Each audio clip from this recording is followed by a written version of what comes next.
So ফার্স্টে আমরা কথা বলবো ভিজুয়াল ডিজাইন। ভিজুয়াল ডিজাইন নিয়ে যে ব্যাপারটা সেটা হলো যে ভিজুয়াল ডিজাইনটা কি। আমরা যদি একদম ফার্স্ট অফ অল যদি একদম জাস্ট ডিরেক্টলি ট্রান্সলেট করি যে ভিজুয়াল ডিজাইন আমরা যা দেখি এবং ওইটা ওই দেখাটা নিয়েই ডিজাইন বা কাজ করার জায়গাটা। তো মেইন ব্যাপারটা কি আসলে ব্যাপারটা হলো যে ভিজুয়ালটা। তো ভিজুয়ালের এটা কি যে ভিজুয়াল হলো যে আমরা চোখ দিয়ে যা দেখতেছি এটা ভিজুয়াল। তো এর মধ্যে ডিমেনশন গুলা কিরকম থাকতে পারে, যেমন ধরেন এটা একটা সিম্পল একটা ছবি। এখন এটা যদি কাউকে জিজ্ঞেস করা হয় যে এটা কি কিসের ছবি, কেউ হয়তো বলবে সানসেট অথবা কেউ হয়তো বলবে সানরাইজ। তো আমাদের পারসেপশনটা আসলে দেখার পারসেপশন, আমরা যারা বলছি সানরাইজ যারা বলছি সানসেট তারা হয়তো মানে দুজনই সত্যি, কিন্তু একজন একটা পার্সপেক্টিভ থেকে একটা পারসেপশন থেকে এটা দেখতেছে। সো ভিজুয়াল ব্যাপারটা আসলে অনেক রকম পারসেপশন থাকে।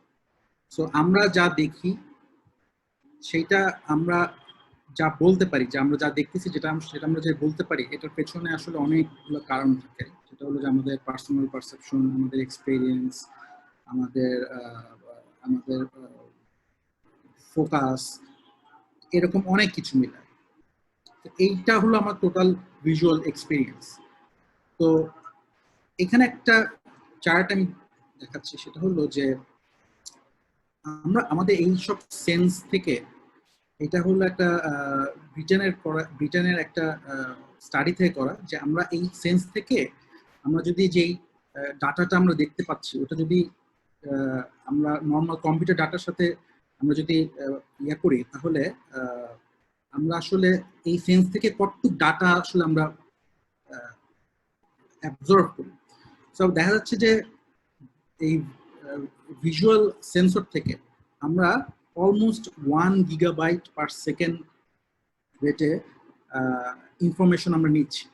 সো আমরা আসলে এই যা দেখি যা দেখছি সবই আসলে আমাদের একটা ভিজুয়াল ওশানের মতো, একটা সমুদ্রের মতো, যে আমরা যা দেখতেছি তাই কিন্তু আমাদের কাছে ভিজুয়াল হিসেবে একটা ভিজুয়াল এক্সপিরিয়েন্স হিসেবে জমা হচ্ছে।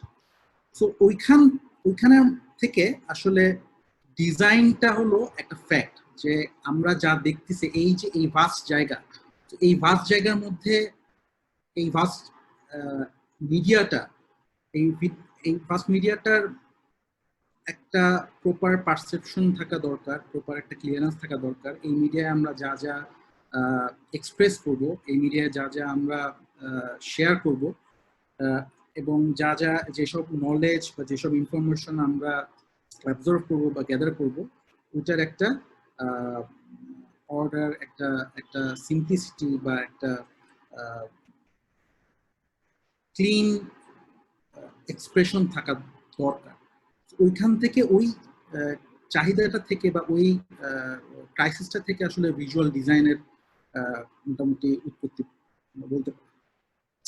তো তাহলে ভিজুয়াল ডিজাইনটা কি আসলে? ভিজুয়াল ডিজাইনটা হলো যে আমরা এই সব যা যা ইনফরমেশন আমরা নিচ্ছি, ওটাকে আমরা একটা ব্যাপার হলো যে ওটা আমাদেরকে দেখতে হবে, ওটা আমাদেরকে পারসিভ করতে হবে, এবং ওটা থেকে একটা সামথিং একটা অ্যাবজর্ব করতে হবে। দেখতে হবে কি, যে আমি যদি একটা মাছ দেখি, ওকে ঠিক আছে, আমি দেখতেছি একটা মাছ, আমি একটা গরু দেখতেছি না, মাছের ছবি দেখলে মাছই দেখতেছি। পারসিভনেসটা কি? পারসিভনেসটা হলো যে আচ্ছা মাছটা কি বেঁচে আছে, না মাছটা কি মারা গেছে, বা মাছটা কি তাজা, বা মাছটা কি সুস্থ, বা এসব। অ্যাবজর্বের ব্যাপারটা কি? অ্যাবজর্বের ব্যাপারটা হলো যে আচ্ছা মাছ আমি দেখতেছি, তখন ওটার সাথে সাথে আচ্ছা মাছটা মনে হয় নদীতে ছিল, নাকি মাছটা কোনো পুকুরে ছিল, নাকি মাছটা সাগর থেকে ডিরেক্ট চলে আসছে, নাকি মাছটা আকাশ থেকে পড়ছে। এইসব আরো চারপাশে আরো অনেক রকম ইনফরমেশন আমরা আসলে গ্যাদার করতে থাকি। সো এই টোটাল ইনফরমেশনের কিউরেশনটাই, বা ইনফরমেশন কিভাবে আমাদের কাছে আসবে, কিভাবে আমরা সেটাকে গ্রহণ করব, সেটার কিউরেশন বা সেটার মেইনটেনেন্সটাই আসলে ভিজুয়াল ডিজাইন। সো যেমন অনেক রকম ফর্ম থেকে আমাদের অনেক রকম পারসেপশন হতে পারে। এটা আমাদের সাইকোলজিক্যালি আমরা ইনফ্লুয়েন্স হতে পারি, অথবা আমাদের টাইম আমাদেরকে এফেক্ট করে, অথবা আমাদের মাইন্ড, অথবা অথবা আরো অনেক রকম মেটাফোর এবং অনেক রকম মুড বা এক্সপ্রেশন আমাদেরকে বিভিন্ন রকম এই এক্সপ্রেশন গুলা দিতে দেয় আর কি। তো এখানে পারসেপশনের একটা ব্যাপার আছে। তো ইমেজটা, একটা ইমেজ আমি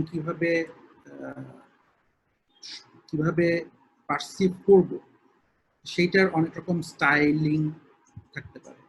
সো এখানে আমি দেখতে পাচ্ছি যে একটা লোগো ব্লক,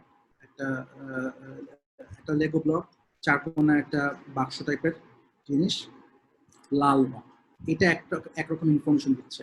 এখানে হলো একটা হার্ট আকৃতির একটা ইমোটিকন, হ্যাঁ, সেটা আমাদেরকে একটা এক্সপ্রেশন দিচ্ছে, সেটা আমাদেরকে দিচ্ছে, এবং এটা হলো একটা হৃৎপিণ্ডের ছবি। তো তিনটা জিনিস হয়তো আমি একই ফর্মে আমি তিনটা ফর্মে আমি একই এলিমেন্ট বুঝাতে চাচ্ছি, হয়তো আমি এই বুঝাতে চাচ্ছি। এখন তো আমি এখান থেকে যে কোনো একটা ফর্ম নিয়ে আমি যদি কোনো একটা এক্সপ্রেশন তৈরি করতে চাই, যে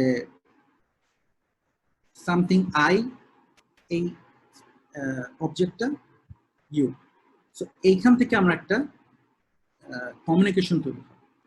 সো আমি একটা ভিজুয়াল ফর্ম নিয়ে আমি একটা কমিউনিকেশন তৈরি করতেছি।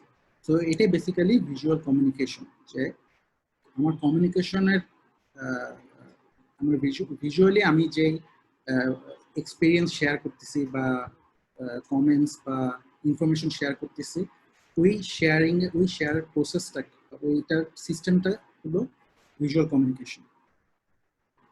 তো ভিজুয়াল কমিউনিকেশনের আমি যদি একদম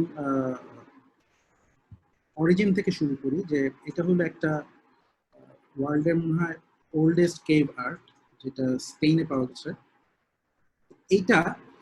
এই কেভ আর্টটা একটা মেবি একটা গল্প এক্সপ্রেস করে, মেবি একটা পার্টিকুলার গল্প, যে হয়তো এই কেভে এই এনিমেলরা আক্রমণ করছে, বা এনিমেল একটা দল হয়তো ছিল, হ্যাঁ, ওখান থেকে যে আর্টিস্ট সে আঁকছে তার একটা দেখা একটা মুভমেন্টের ছবি বা একটা গল্প। এই পরের ছবিটা, এটা হলো oldest known stage of the language. এটা হলো 2600 to 2100 বিফোর ক্রাইস্ট সময়ের ছবি, ইজিপশিয়ান হেরোগ্লিফস। সো এই দুইটা ছবির মধ্যে পার্থক্য হলো, একটা ছবি একটা নির্দিষ্ট একটা গল্পকে, একটা ঘটনাকে এক্সপ্রেস করতেছে, আর এখানে কতগুলো ছোট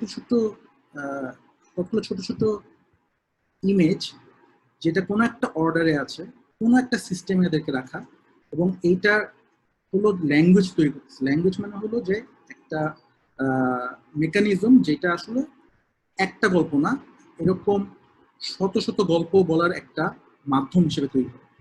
সো এটা হলো ল্যাঙ্গুয়েজ তৈরি হওয়ার একটা সময়কার জন্য। সো এই সিস্টেম, এই প্রসেস, এটাই হলো এই গল্প থেকে এই গল্পতে যাওয়ার ভিজুয়াল প্রসেস, ভিজুয়াল যে একটা ম্যাচুরিটি, বা একটা মানুষ যে একটা সেম এলিমেন্টকে নিয়ে একটা সিস্টেমেটিক প্রসেসে একটা গল্প থেকে আরো 10টা গল্প বলার যে একটা মেকানিজম তৈরি করলো, এটা হলো ভিজুয়াল কমিউনিকেশনের একটা নোটেবল একটা প্রসেস ছিল। সো সেই ওই গল্পটাই বলার যে প্রসেসটা, সেটাই আসলে এই ভিজুয়াল কমিউনিকেশনের মেইন বেসিক আর কি। ঠিক যেমন এই ন্যাশনাল জিওগ্রাফি এই লোগোটা, এটা 20 বছর ধরে এই লোগোটা এক্সপ্রেস করতেছে এই একটা কোম্পানিকে, যেই কোম্পানিটা 20 বছর আগেও কেউ রিপ্রেজেন্ট করতে সেই কোম্পানিকেই, এবং 20 বছর পরে এখন আমরা যখন যদি দেখি যে এটা একটা ব্র্যান্ড, যে এটা একটা টেলিভিশন ব্র্যান্ড বা টেলিভিশন চ্যানেল ব্র্যান্ড, যে ব্র্যান্ডটা জিওগ্রাফিক এলিমেন্টস নিয়ে টিভি শোজ করে। এটা হলো এনবিসি নিউজের লোগো, যেটা 40 বছর ধরে এই লোগোটা আছে। তো এখন পর্যন্ত 40 বছর ধরে এই একটা ছবি, এই একটা ইমেজ ও এক্সপ্রেস করে আসতেছে যে এটা এনবিসি টিভি চ্যানেলের লোগো। এবং এটা হলো শেল অয়েল কোম্পানির লোগো, যেটা এখন পর্যন্ত 116 বছর হয়েছে এটার এই লোগোটার। তো এই সবগুলো ইমেজ, সোফার যে ইমেজগুলো দেখলাম, সেই ইমেজগুলো আসলে কি? ইমেজগুলো আসলে ইমেজ নেই, ইমেজগুলো আসলে একটা প্রসেস বা একটা সিস্টেম, যে সিস্টেমটা একটা গল্প বলতেছে। কোনো ইমেজ হয়তো একটা তেলের ব্র্যান্ডের গল্প করতেছে, কোনো একটা টিভি নিউজ চ্যানেলের গল্প করতেছে, কোনো একটা হয়তো জিওলজিক্যাল চ্যানেলের গল্প করতেছে। সো এখান থেকে আমি যদি বলি যে এই এক গ্লাস কোক, সো এই কোকা কোলা তো প্রথম আবিষ্কার হয়েছিল অলমোস্ট 1900 সালের দিকে। সো এটার আসলে মানে নর্মাল লাইফে একটা এরকম একটা কার্বনেট ড্রিঙ্কের কোনো আসলে দরকার নাই আসলে, হ্যাঁ। তো কিন্তু তারপরও 1992-তে কোকা কোলা একটা হিউজ এক্সপেন্ড করে ওদের একটা সামওয়াট একটা ইমেজ তৈরি করতে। যে ইমেজটা আসলে কি? সেই ইমেজটা হলো যে কোকা কোলা নামটাকে বা কোকা কোলা এই ব্র্যান্ডটাকে এমন একটা পার্সোনায় নিয়ে যাবে, যেই পার্সোনাটা আমাদের কাছে একটা ইয়াং অ্যান্ড ট্রেন্ডি পার্সোনা হিসেবে থাকবে, এবং এটা এখনো আছে। সো এই যে এই গল্পটা যেটা আমরা বিলিভ করি, এবং এই যে কোক যে একটা ইয়াং, একটা ট্রেন্ডি একটা পার্সন, যে পার্সনটা আমাকে হ্যাপিনেসের কথা বলে, যে পার্সনটা আমাকে কোকের যে টেস্ট, কোকের যে ফিলিংটা, সেইটা আমাকে করে। কোকের আমার এই রেট এবং এই কোকের কার্ভ দেখলে যে আমার অটোমেটিক্যালি অন্যরকম মানে আমার একটা পিপাসা পেয়ে যায়। সো আমরা যে এই বিলিফ নিয়ে এই ব্র্যান্ডটাকে আমরা দেখি, এই বিলিফটা আসলে কেমনে তৈরি হয়? এটা ওরা একটা গল্প থেকে তৈরি হয়। আমরা সেই গল্পটাকে বিলিভ করি, ওই বিলিফ থেকে আমাদের এই ব্র্যান্ড বিলিভ যেটা, এটা তৈরি হয়। সো আমি যদি বলি যে প্রত্যেকটা স্টোরি একটা নাম থেকে শুরু হয়, বলে না যে এক দেশে ছিল এক অমুক। তো এই অমুক ব্যাপারটা কি? অমুক ব্যাপারটা হলো যে একটা কেউ একজন। নাম ব্যাপারটা হলো একটা পরিচয়, বা ইংলিশে আমি যদি আইডেন্টিটি। আইডেন্টিটিটা কি? আইডেন্টিটি হলো যে আমি যদি একটা মানুষের আইডেন্টিটি কি, একটা মানুষ হলো যে আমার হয়তো একটা নাম থাকবে, ওকে ঠিক আছে, কিন্তু আমার নামটা তো মোর ভার্বাল, হয়তো আমার নামের অনেক ডকুমেন্ট থাকতে পারে, কিন্তু কোন জিনিসটা একদম শুধুই আমার, হয়তো এই ওয়ার্ল্ডে 600 কোটি মানুষের মধ্যে কোন জিনিসটা আমাকে আলাদা করবে। তো এটা এখান থেকে দেখা গেছে যে আমাদের এই ফিঙ্গারপ্রিন্টটা প্রত্যেকের 600 কোটি মানুষের এখন এক্সিস্ট করতেছে, 600 কোটি বা সোফার যত মানুষের আছে, প্রত্যেকটা মানুষ একজনের থেকে ফিঙ্গারপ্রিন্টটা আলাদা।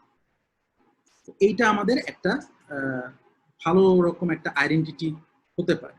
অবশ্যই জিন একটা ব্যাপার, যে জিন হলো আমাদের ইন্টারনাল আইডেন্টিটির ক্যারিয়ার, কিন্তু আমি তো আমার জিন এখন আমি দেখতে পাচ্ছি না, কিন্তু আমি আমার ফিঙ্গারপ্রিন্ট আমি এখন দেখতে পাচ্ছি, বা আমার যদি এখন ফ্রেন্ড বাসায় আসে ওর ফিঙ্গারপ্রিন্ট দেখতে পাচ্ছি। সো ওখান থেকে আমরা দুজন আলাদা আইডেন্টিটি আমরা এটা পারসিভ করতে পারতেছি।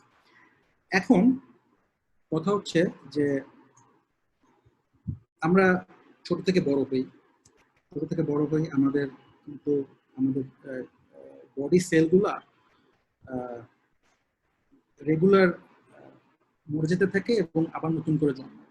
হ্যাঁ, সো 20 বছর আগে আমার এই হাতের আঙ্গুলে যে বডি সেলগুলো ছিল সেটা এখন হয়তো ওই বডি সেলগুলো নাই, এখন নতুন একটা বডি সেল।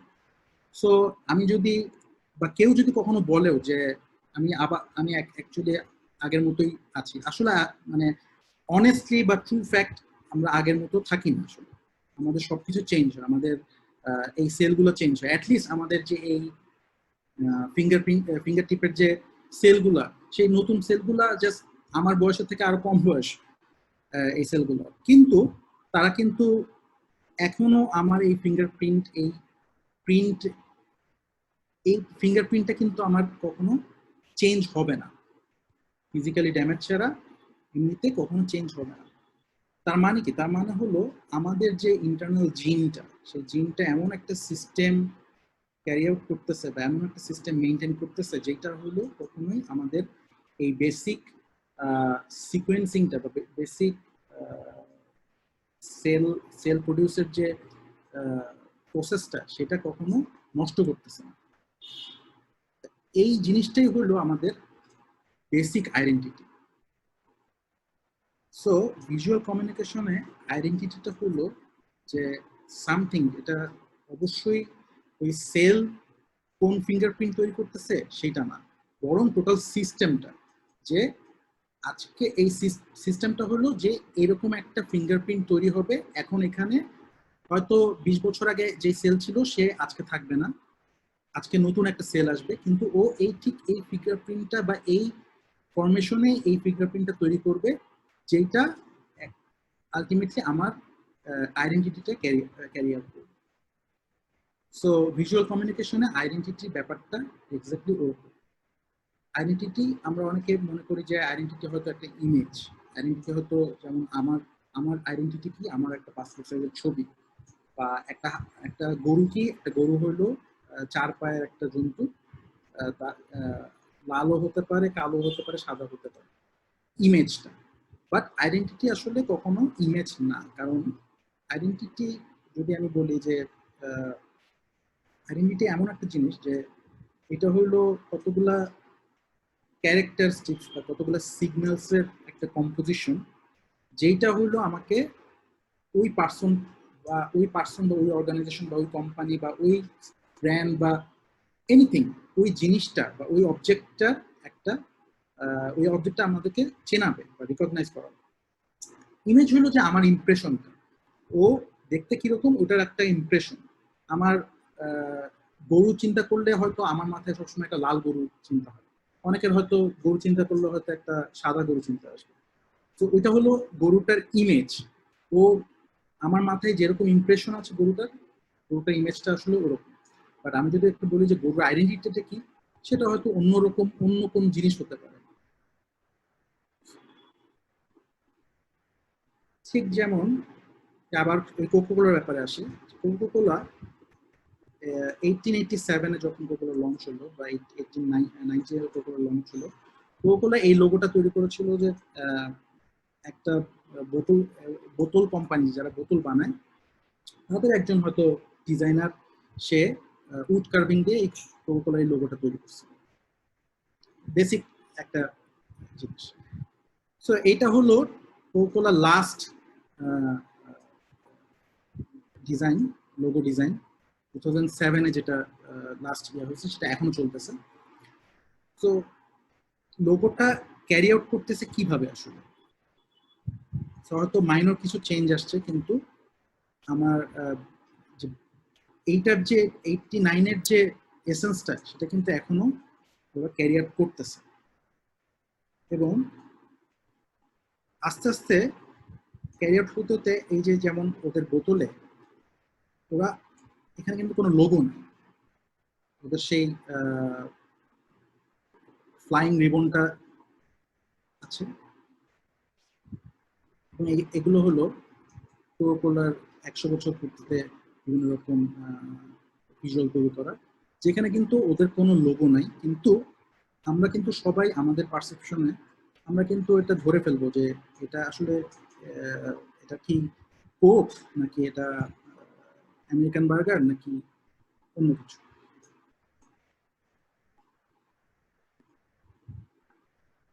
ঠিক যেমন ম্যাকডোনাল্ডস, ম্যাকডোনাল্ডসে আমি এখানে কোথাও ম্যাকডোনাল্ডস লেখাটা দেখবো না, কিন্তু ম্যাকডোনাল্ডসের যেটা আইডেন্টিটিটা, মানে যেই যেটা বলি যে আমি যে সিগন্যাল যেটা, সেই সিগন্যালটা কিন্তু আমরা ঠিকই আমরা ধরে ফেলছি, বা সেই সিগন্যালটা কিন্তু আমরা ঠিকই আমরা অ্যাবজর্ভ করে ফেলছি, এবং ওই অ্যাবজর্ভ ওই নলেজ থেকে আমরা রিকগনাইজ করতে পারি যে আচ্ছা ঠিক আছে, এই এই যে ইমেজটা, এই লালের মধ্যে এই হলুদ 3টা লাইনের এই সিম্পল ইমেজটা আসলে কোন ব্র্যান্ডকে ডেপিক্ট করে, কোন ব্র্যান্ড আসলে এটা।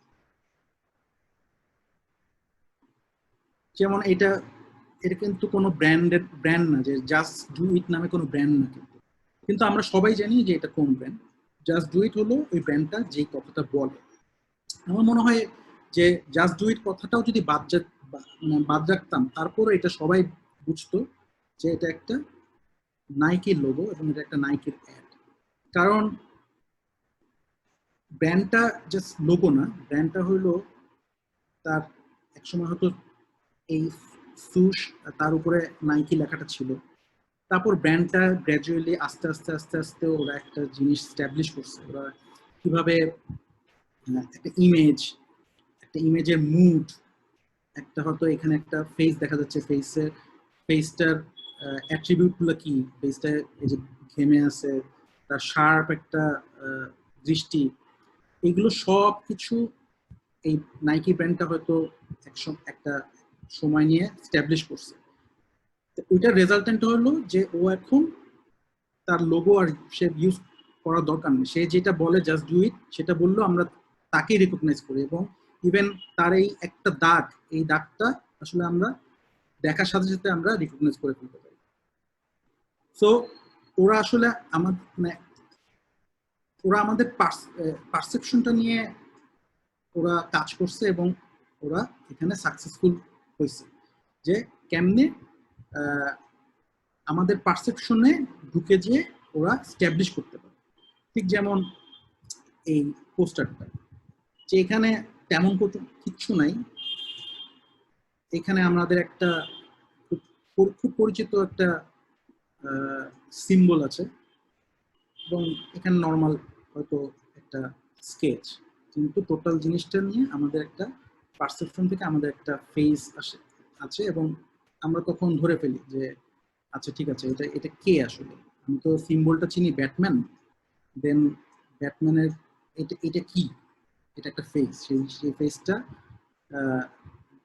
এক্সপ্রেস করতেছে হয়তো আমাদের ব্যাটম্যানের খুব পুরাতন এবং খুব প্রিয় ভিলেন বা প্রিয় অপোনেন্ট জোকারকে। তো এই পারসেপশন থেকে, মানে এই মজাটা নিয়ে বা এই খেলাটা নিয়েই কিন্তু এই পোস্টারটা ডিজাইন করা হয়েছে, এবং খুব সাকসেসফুলি ও আমরা ইনফরমেশন গুলো কিন্তু কালেক্ট করতে পারতেছি।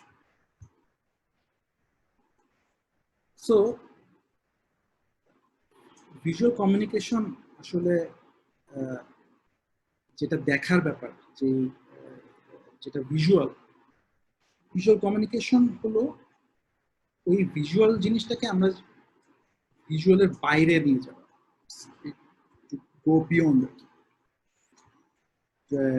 আমি একটা জিনিস দেখতেছি, আমি এখানে পল ভ্যালেরে হলো একটা ফ্রেঞ্চ কবি, তো বলছে যে seeing is forgetting the name of the thing one sees, মানে হলো যে একটা মানুষ হলো দেখার ব্যাপারটা হলো যে মানুষ একটা জিনিস এমন ভাবে দেখবে যাতে ও আসলে যেটা দেখতেছে ওর নাম ভুলে যাবে, নাম নাম ভুলে যাওয়ার মতো ও দেখে। তো ভিজুয়াল কমিউনিকেশন হলো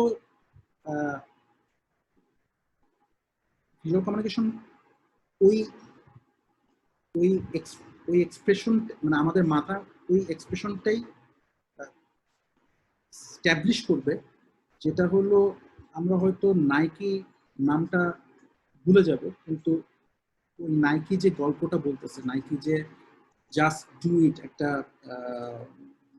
একটা ইন্সপায়ারিং একটা স্ট্রেংথ আমাকে দিচ্ছে, বা কোকোকোলা যে হ্যাপিনেসের কথাটা বলতেছে, বা অ্যাপল যেই যে গ্যাজেটের যে ফাইননেসের কথা বলতেছে, বা সিম্পলিস্টিক লাইফের প্রমিস দিচ্ছে, ওইটা আমরা ঠিকই গ্রাস্প করতে পারি। তো ভিজুয়াল কমিউনিকেশন আসলে কাজ করে বিয়ন্ড ভিজুয়াল, যে ও জাস্ট খালি একটা ইমেজের মধ্যে নাই, ও ওই ইমেজের ইমোশনটা নিয়ে কাজ করবে, ও ইমেজের ইমোশনটা নিয়ে কাজ করে, ও আমার ইমোশন কাজ করবে, আমার মোমেন্ট নিয়ে কাজ করবে, আমার নস্টালজিয়া নিয়ে কাজ করবে, আমার মেমোরি নিয়ে কাজ করবে। তো ভিজুয়াল কমিউনিকেশন বা আমরা যে কোনো আর্ট ফর্মের আসলে আমি যদি বলি যে ট্রেন্ড বা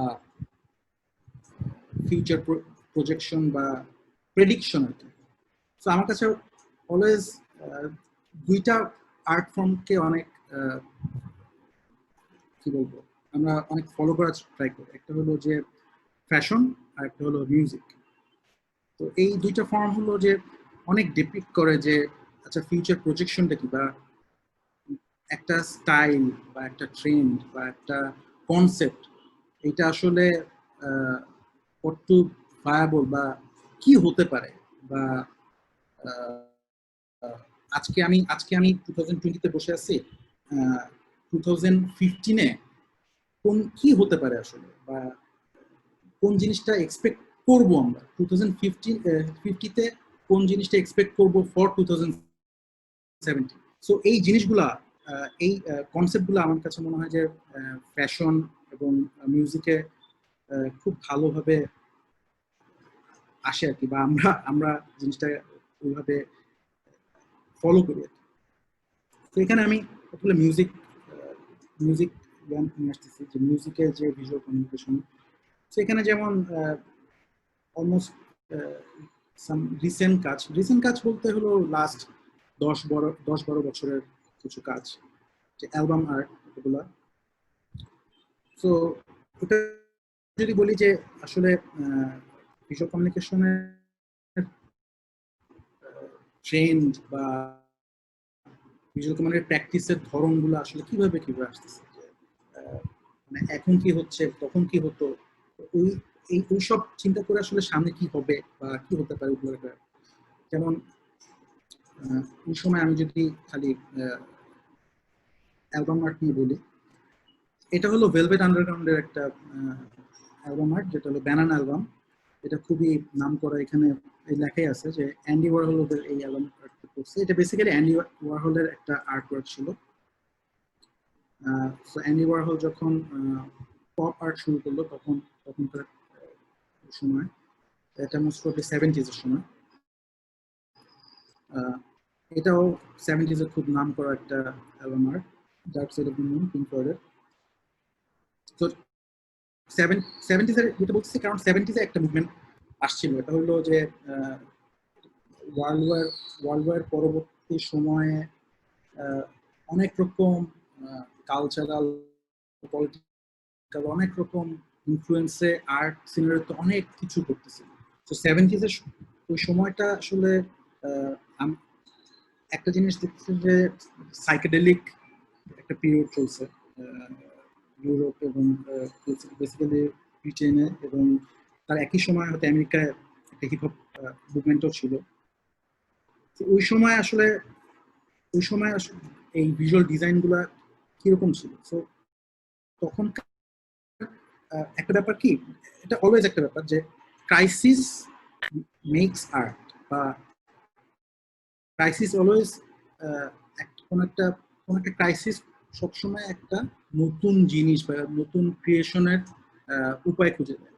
সো ওই সময় যে পলিটিক্যাল বা কালচারাল একটা আনরেস্ট বা একটা কি বলবো, একটা ফিউশনের মতো অবস্থা, ওই অবস্থায় অনেক রকম আর্ট ফর্ম বা অনেক রকম স্টাইল, এটা আর্কিটেকচার বা ভিডিও কমিউনিকেশন বা ইভেন ফ্যাশন, মিউজিকে তো অবশ্যই করছে। ওই সময় আসলে ভিজুয়াল কমিউনিকেশনের স্টাইলগুলো কিরকম ছিল, বা ওটা কি আসলে খুব ডেপিক করে কিনা এখনকার ফিউচারিস্টিকের দিকে।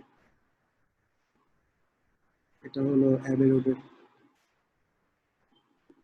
সো আমি যদি এটা দেখি যে ক্রাইসিসটা এইরকম একটা ক্রাইসিস না, এই এই এই জনরাটা বা এই স্টাইলিংটা বা এই সময়টা আসলে ফিউচারে কোনো প্রজেকশন দিতে পারে কিনা।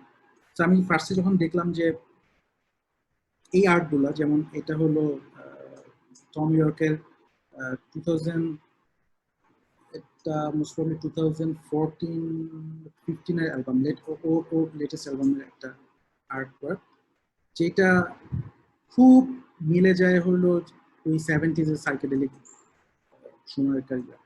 তো আমি তার মানে বলতে পারি যে এই সময়টা আসলে 2014 বা 2000 মিলেনিয়াম পরবর্তী ইয়াটাকে অনেকটা ইন্সপায়ার করছে।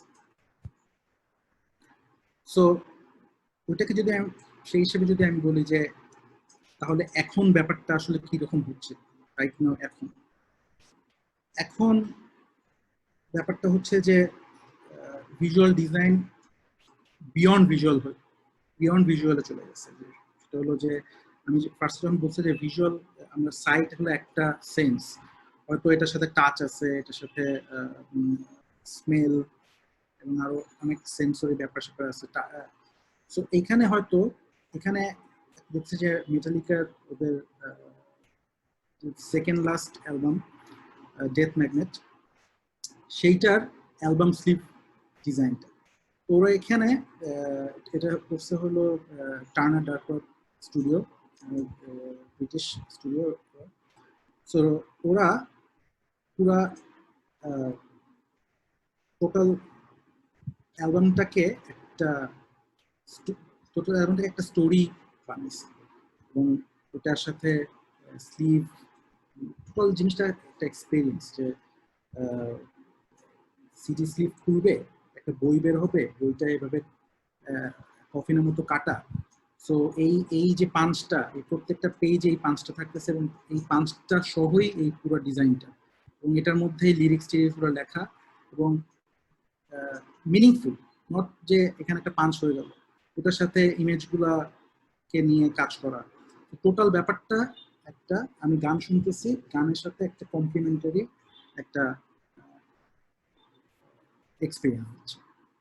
বা এটা আমার খুব পছন্দের একটা অ্যালবাম, সেটা হলো যে টুলের ফিয়ার ইন কলাম। এটা হলো ওদের 2019 এর অ্যালবাম। সো এইটা খুবই সুন্দর একটা অ্যালবাম। ওদের টোটাল অ্যালবামটা খুললে, এটা যদি ডিলাক্স ভার্সন, অ্যালবামটা খুললে ওদের এখানে এটা একটা ডিজিটাল একটা স্ক্রিন, এলসিডি। সো সিডি স্লিপটা খোলার সাথে সাথে এই এলসিডিটা শুরু হয়ে যায় এবং একটা অ্যাম্বিয়েন্ট মিউজিক বাজতে থাকে, এবং ওখান থেকে আমি এখানে কিছু বই এবং কিছু ওদের প্রত্যেকটা গানকে নিয়ে প্রত্যেকটা আর্ট ওয়ার্ক করে তৈরি করছে। সো ওইটার লিরিক্সের সাথে ওই লিরিক্সটা যে ওই কনসেপ্টে প্রত্যেকটা আর্ট ওয়ার্ক এবং ওদের টোটাল যে টোটাল অ্যালবাম নিয়ে যেই ওদের যে গল্পটা, সেই গল্পটাকে ডেপিক্ট করে একটা বই, এবং ওইটার সাথে ওদের প্রোফাইল সবকিছু পুরো জিনিসটা ইনকর্পোরেট করা।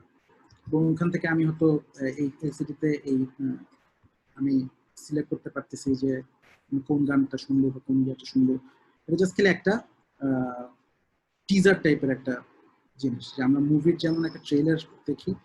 সো আমি হয়তো তখনও সিডিটা বের করিনি, কিন্তু তার আগে আমি ওই ওদের এই যে মুডটা বা এই যে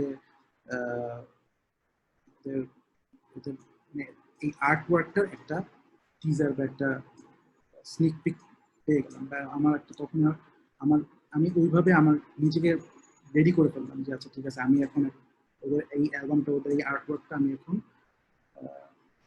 এক্সপিরিয়েন্স করি। সো ওইভাবে ওইখান থেকে আসলে ভিজুয়াল কমিউনিকেশনের যে অন্য যেগুলো, যে আইডেন্টিটি, এগুলো আসলে সব চেঞ্জ হচ্ছে। যে এটা হলো ওকেড ইউনিভার্সিটির একটা লোগো, যেটা হলো বলি যে ডাইনামিক বা সিস্টেমেটিক লোগো। সেটা হলো যে এটা হলো লোগো সিস্টেম বলে এটাকে, যে এটা একটা সিস্টেম, ওই সিস্টেমের মধ্যে অনেক রকমের প্রত্যেকটাই লোগো। ও হয়তো একটা ক্যারিয়ার, ওই ক্যারিয়ার ও ক্যারিয়ার, এবং ও ক্যারিয়ারে ও বিভিন্ন রকম মুভ ইয়ে করবে, এবং ওই মুভ থেকে এক এক রকম এক একটা ভার্সন হবে, কিন্তু আবার ইন টোটালি ও একটা ভার্সিটির আইডেন্টিটি এক্সপ্রেস করবে। এইভাবে আসলে এখনকার লোগো সিস্টেম যেটা, যে আসলে লোগো আর একটা ইমেজে নাই, বা লোগো একটা একটা একটা টাইপোগ্রাফিতে নাই। লোগো টোটাল জিনিসটা একটা সিস্টেম, এবং এই টোটাল সিস্টেমটা আসলে কি, টোটাল সিস্টেমটার পারপাসটা কি? টোটাল সিস্টেমটার পারপাস হলো একটা স্টোরি বলা, যে স্টোরিটা বেসিক্যালি টিকে থাকে বছরের পর বছর, যে স্টোরিটা বিলিভ করে আসলে। সো এই স্টোরি থেকে আমরা অ্যাপলের প্রোডাক্ট কিনি, আমরা অ্যাপলের ফোন কিনি, আমরা ফোনটা দেখলে বুঝতে পারি যে হ্যাঁ, এটা খুব ভালো একটা ফোন। হয়তো এটার প্রাইস ভ্যালু বা ওসব আমরা জাজ করি না, কিন্তু আমাদের মধ্যে একটা প্রাইমারিলি একটা পারসেপশন দিয়ে রাখছে যে ওকে, অ্যাপলের এক প্রোডাক্ট, এটা একটা সুন্দর জিনিস হবে। জাস্ট লাইক নাইকি আমাকে অলওয়েজ স্ট্রং থাকতে ইন্সপায়ার করে। হ্যাপিনেসের সাথে অলওয়েজ কোক বা কোকার ফিলিংসটা জড়িত। বা আমি আসলেই এ টু জেড পর্যন্ত যে কোনো জিনিস আমি অ্যামাজন থেকে কিনতে পারি। সো ভিজুয়াল কমিউনিকেশনের এই টোটাল পারপাসটাই আসলে এই স্টোরি টেলিং, যেটা ক্লিনলি এবং খুব সিম্পলভাবে ক্যারি আউট করে। সো এটাই আসলে এই সায়েন্সটা বা এই প্রসেসটার এই প্র্যাকটিসটাই আসলে ভিজুয়াল কমিউনিকেশন। সো এখন যেটা আমার কলিগস বলবে, যে সেটা হলো যে ভিজুয়াল কমিউনিকেশন কিভাবে একটা ইফেক্টিভ ভিজুয়াল কমিউনিকেশনের, ভিজুয়াল কমিউনিকেশন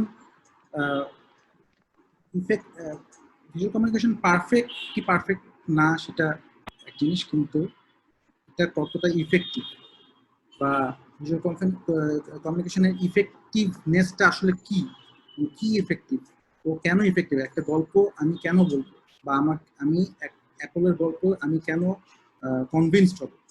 তো ওটা নিয়ে আমরা একটা নেক্সট প্রেজেন্টেশন। আচ্ছা, তো আমাদের দ্বিতীয় অধ্যায়টা ছিল হচ্ছে making an effective design. Making an effective design বলতে যে ভিজুয়াল ডিজাইনটা আমরা করব, ভিজুয়াল কমিউনিকেশন ডিজাইন, কিন্তু সেই জিনিসটা দিয়ে আমার যে পারপাসটা সেটা ফুলফিল হচ্ছে নাকি, সেটাই হচ্ছে আমাদের এফেক্টিভ ডিজাইন করার পিছনে যে আমরা যেটার পিছনে কাজ করবো আর কি, যে জিনিসটা ইফেক্টিভ হচ্ছে নাকি। তো এখানে আমি একটা এক্সাম্পল দেখতে পাচ্ছি আর কি, যে ইফেক্টিভ ডিজাইন হচ্ছে নাকি হচ্ছে না। যে একই কথা আমরা এখানে দুভাবে লিখেছি, তো আমাদের পারপাসটা যেটা সেটা কিন্তু হয়তো একটাই ফুলফিল করবে। ধরো এটা একটা কোন একটা ডোনাটের দোকানের অ্যাড এর মধ্যে আছে, তখন ডেফিনেটলি এটা লেফট সাইডের টেক্সটটা দিয়ে আমরা প্রকাশ করতে পারবো, কারণ এটা সুইটার। আর ডান দিকেরটা একটু সাওয়ার, মানে ডান দিকেরটা কিন্তু আমাকে ওই পারপাসটা ফুলফিল করছে না, আমি যে পারপাসটার জন্য এই ডিজাইনটা করছি। আরো কিছু ডিজাইন যদি আমরা দেখি যে পারপাস ফুলফিল করছে নাকি, যেমন কেউ কি কিছু বলছে? হ্যাঁ, আমি বলছি। হ্যাঁ এখানে আগের হ্যাঁ, এটা এটা একটা সুন্দর মজার একটা আহ, গল্প আছে। সেটা হলো যে এটা হলো একজন ফন্ট ডিজাইনার। ও হলো এই দুইটা টাইপোগ্রাফি, মানে এই দুইটা ওয়ার্ড ও ডিজাইন করে ও একটা জায়গায় একটা এক্সিবিশনে ও হলো জেলি বিন রেখে দিচ্ছে। তো একটা জেলি বিনের সেম জেলি বিন একটা জায়গায় লেখা ছিল, একটা লেখা ছিল এখানে ইটমি এভাবে লেখা ছিল, আর পাশের সেম জেলি বিনে ইটমিটা এভাবে লেখা ছিল। তো যারা যারা এই রাউন্ডেড ইটমি থেকে জেলি বিনটা খাইছে তারা বলছে যে তারা তাদের মধ্যে 70% বেশি মানুষ বলছে যে জেলি বিনটা অনেক মিষ্টি। এবং এই পাশের ইয়া থেকে তারা তাদের মধ্যে 11% মানুষ বলছে যে এটা একটু সাওয়ার টাইপের। সো ব্যাপারটা হলো যে ডিজাইন কেমনে এফেক্ট করে আমাদেরকে, আমাদের সাইকোলজিকে। এবং এটা জাস্ট আমাদেরকে না, যেহেতু এটা আমরা বলতেছি যে আমরা মানুষ না, এটা ফিনান্সিয়ালি ইভেন পলিটিক্যালিও এটা এফেক্ট করে।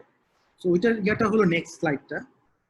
এটা একটা ভোটিং মেশিনের ছবি আর কি। 2010-এ আমেরিকার ইলেকশনের একটা প্যাম বিচ, ফ্লোরিডার একটা কেন্দ্রের ভোটিং মেশিনের ছবি।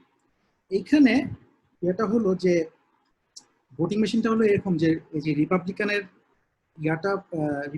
জন্য এই বাটনে দিতে হবে এবং প্যাট বুকানানের জন্য এই বাটনে দিতে হবে। কিন্তু একটা মানুষ যখন ও ভোট দিতে যাচ্ছে, ও একটা সার্টেন সাইকোলজিক্যাল প্রেশার থাকে বা একটা তাড়াহুড়ার মধ্যে থাকে।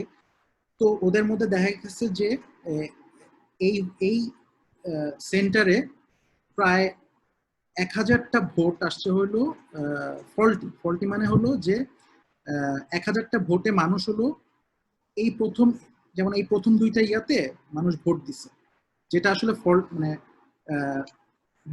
মানে এখানে যেটা হয়েছিল ওই যে সেকেন্ডে যে ভোটটা, আলগোরের ভোটটা, সেটা মানুষ অটোমেটিক দেখেছে গ্রাফিক ডিজাইন ওয়াইজ যে লিস্টে এটা সেকেন্ডে নাম, তো সে অটোমেটিক্যালি সেকেন্ড বাটনটা চাপ দিয়েছিল আর বেসিক্যালি আলগোরের কাছে ভোটটা না গিয়ে ভোটটা চলে গিয়েছিল হচ্ছে প্যাট বুকাননের কাছে। হ্যাঁ, তো দেখা গেছে যে এই 2010-এ কিন্তু প্রায় 550 ভোটে আলগোর হেরে গেছিল এবং জর্জ ডব্লিউ বুশ জিতে গেছিল। সো এইখানে যদি ওই 1000 ভোটটা হয়তো যদি ঠিক থাকতো তাহলে হয়তো আমরা আলগোরকে প্রেসিডেন্ট হিসেবে দেখতে পারতাম 2010। পৃথিবীর ইতিহাসটা অন্যরকম। নেক্সট ইয়াতে যান। এটা যেমন এখানে হ্যাঁ নাবিদ হ্যাঁ বলো, সমস্যা নেই। এখানে একটা মানে কমপ্লিট মেসড একটা এলিভেটর দেখা যাচ্ছে আর কি।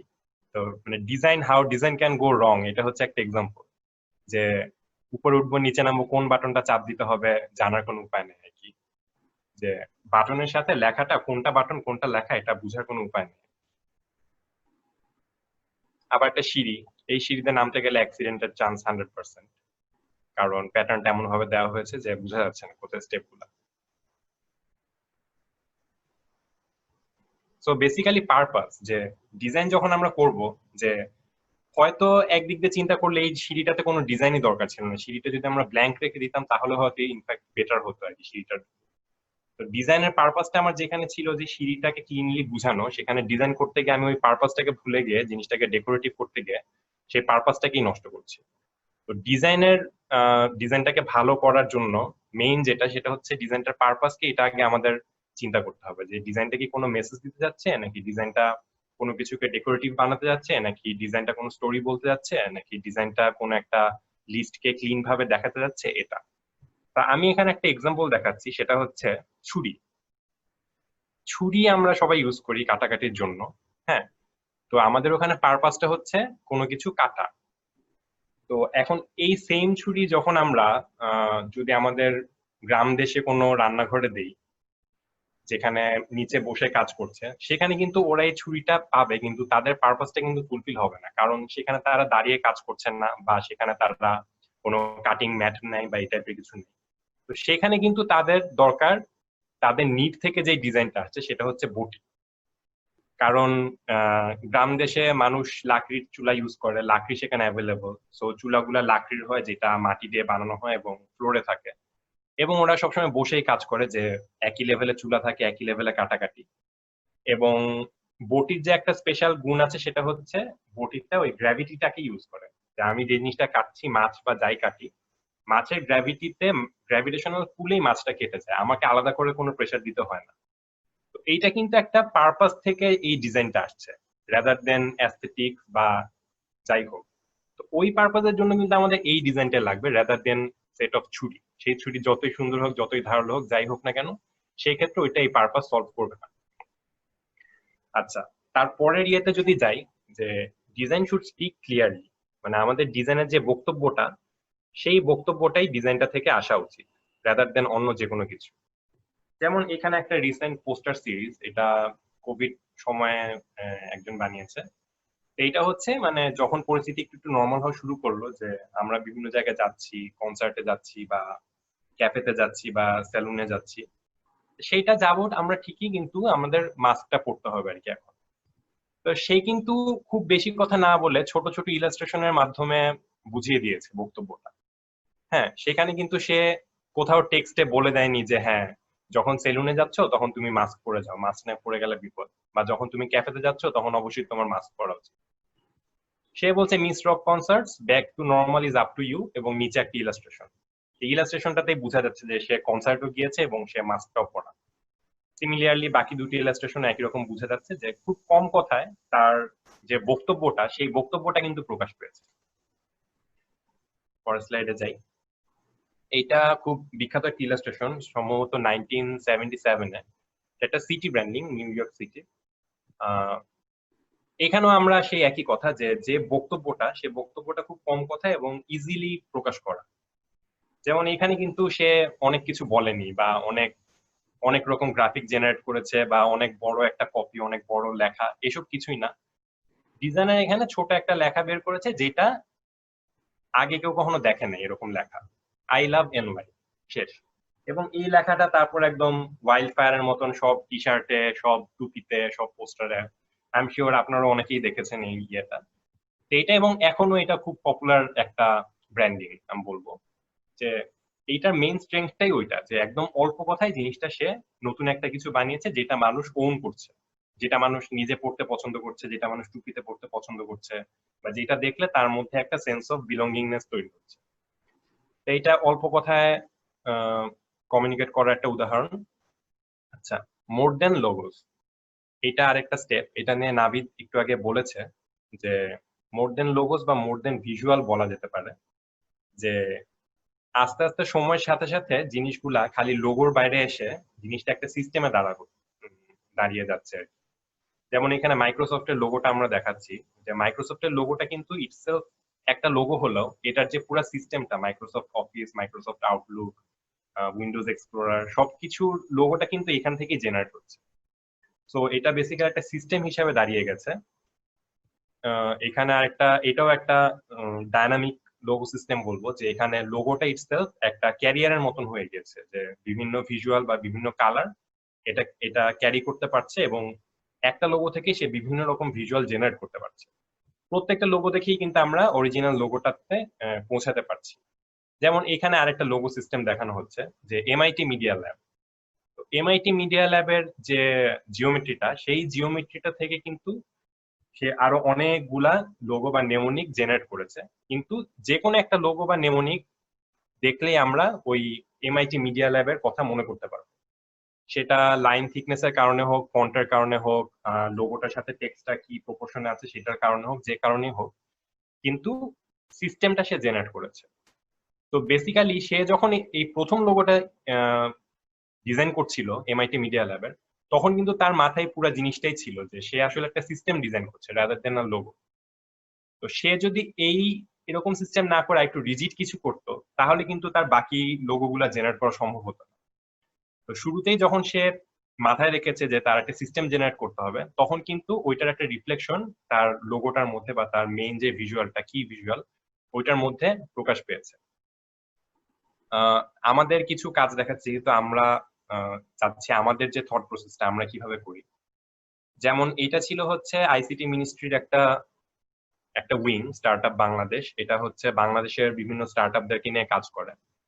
তো এটা একটা গ্ল্যান্স দেখতে কিন্তু মনে হচ্ছে মোটামুটি স্ট্যাটিক একটা লোগো। হ্যাঁ, ওরা এটা অনেক স্ট্যাটিক ভাবেও ইউজ করে, অনেক জায়গায়, বেশিরভাগ জায়গায় স্ট্যাটিক ভাবে ইউজ করে। কিন্তু এটাও যখন আমরা প্রথমে ডিজাইন করা শুরু করি, তো তখন আমাদের মাথায় কিন্তু ছিল যে আলটিমেটলি এটার এক্সিকিউশনটা কি। তো আলটিমেটলি এক্সিকিউশনে কিন্তু এটা শুধু একটা লোগো হিসেবে থাকবে না, কারণ ওদের অনেক ইভেন্টস হবে, সেই ইভেন্টসে ওদের বিভিন্ন ভিজুয়ালস পোস্টার্স লাগবে, বা ওদের আইডি কার্ড, ট্যাগ, ব্যাজ এইসব জিনিস হবে, বা ওদের বিভিন্ন সোশ্যাল কন্টেন্ট বানাতে হবে। সেই জন্য ওদের কিন্তু একটা ডাইনামিক সিস্টেম দরকার। যেই ডাইনামিক সিস্টেমটা চিন্তা করতে করতে কিন্তু এই লোগোটা এসেছিল। পরের স্লাইডে যদি যাই, যে বাংলাদেশে বিভিন্ন স্টার্টআপ মিলেই যে বাংলাদেশটা গড়ে উঠছে ভবিষ্যতে বাংলাদেশ, সেরকম একটা কনসেপ্ট থেকে জিনিসটা হয়েছিল। এবং এই ডাইনামিজমটা থেকে কিন্তু ওদের বিভিন্ন যে কন্টেন্ট গুলা, নাবিদ জিআর কি চলছে, হ্যাঁ, ওদের বিভিন্ন যে কন্টেন্ট গুলা, সোশ্যাল কন্টেন্ট বা পোস্টারের কন্টেন্ট, ওই ডাইনামিজমটা থেকেই কিন্তু ওদের কন্টেন্ট গুলা জেনারেট হচ্ছে। তো লোগোটাই কিন্তু আলটিমেটলি এক্সপ্লোড হয়ে ওদের যে পোস্টার্স বা ওদের যে কন্টেন্ট, সেই জিনিসগুলো আমরা পরবর্তীতে পেয়ে যাচ্ছি। তো এটাই হচ্ছে আসলে বর্তমানে যে লোগোর পিছনেও যেতে হয় আমাদের চিন্তা ভাবনাটা, যখন আমরা কোনো আইডেন্টিটি ডিজাইন করি, সেটা একটা এক্সাম্পল হিসেবে আমরা দেখাচ্ছি। আচ্ছা, তারপরে এটা আমার কাছে খুবই গুরুত্বপূর্ণ একটা স্টেপ মনে হয়, সেটা হচ্ছে application focus design. Application focus ডিজাইনটা আসলে কি? আগেরটাও kind of application focus design ছিল, যে আমরা যখন ডিজাইনটা করছি, ডিজাইনটা করার সময় আমাদের মাথায় রাখতে হবে যে এই ডিজাইনটার অ্যাপ্লিকেশনটা আসলে কোথায়। যে এই ডিজাইনটা কি আলটিমেটলি কোনো একটা টি শার্টে যাবে যেটা সবাই পরে ঘুরবে, নাকি এটা একটা পোস্টার সিরিজ হবে যেটা ঢাকা শহরের দেয়ালে দেয়ালে শোভা পাবে, নাকি এটা আলটিমেটলি একটা সিরিজ অফ স্কেচ বুক হবে যেটা মানুষ ব্যাগে নিয়ে ঘুরবে, নাকি এটা একটা হয়তো টিভিসি তে যাবে, টিভিসির লাস্টে স্লাইডে এই জিনিসটা একটা ভিজুয়াল দেখানো হবে। তো ওই জিনিসটা কিন্তু খুবই ইম্পর্টেন্ট, কারণ এক একটা জিনিসের জন্য আমার এক এক রকম ডিজাইন হতে হবে। হয়তো টি শার্ট আমি যেই ডিজাইনটা করব, টি শার্ট একটা কনসার্টে সবাই সেই টি শার্টটা পরে থাকবে, এইটা চিন্তা করে যেই ডিজাইনটা করব, সেই ডিজাইনটা হয়তো আমি জাস্ট একটা স্কেচ বুক সিরিজ যদি বানাই, স্কেচ বুক সিরিজের উপর একটা মনোগ্রাম বসবে, ডেফিনেটলি হয়তো ওই ডিজাইনটা হবে না, ডিজাইনটা একটা অন্যরকম ভাবে হবে। এখানে আমরা একটা ডিজাইন দেখাচ্ছি, এটা হচ্ছে রেস্টুরেন্টের 1-2 বছর আগে করা। এটা হচ্ছে আর্ট ক্যাফে। আর্ট ক্যাফে মনে হয় গুলশানে আছে, আরো কিছু কিছু জায়গায় আছে। তো ওইটার যখন ডিজাইন করতে বসলাম, তো এটার অনেক রকম নেমোনিক আমরা ডিজাইন করছিলাম আর্ট ক্যাফে দিয়ে। হ্যাঁ, বিভিন্ন রকম লোগো মার্ক, বিভিন্ন রকম ওয়ার্ড মার্ক। তো আলটিমেটলি যে জিনিসটা হলো যে আমরা চিন্তা করছিলাম যে আর্ট ক্যাফেতে গিয়ে মানুষ কি করবে। তখন আমরা চিন্তা করে দেখলাম আর্ট ক্যাফেটা বেসিক্যালি হচ্ছে খুব ভালো খাবার থাকবে, প্লাস সাথে ওখানে কিছু আর্ট এক্সিবিশনস হবে, মানে আর্টকে ওরা কিউরেট করবে এবং প্রমোট করবে, এবং একটু আর্টসি মাইন্ডের মানুষজনই হয়তো ওখানে যাবে।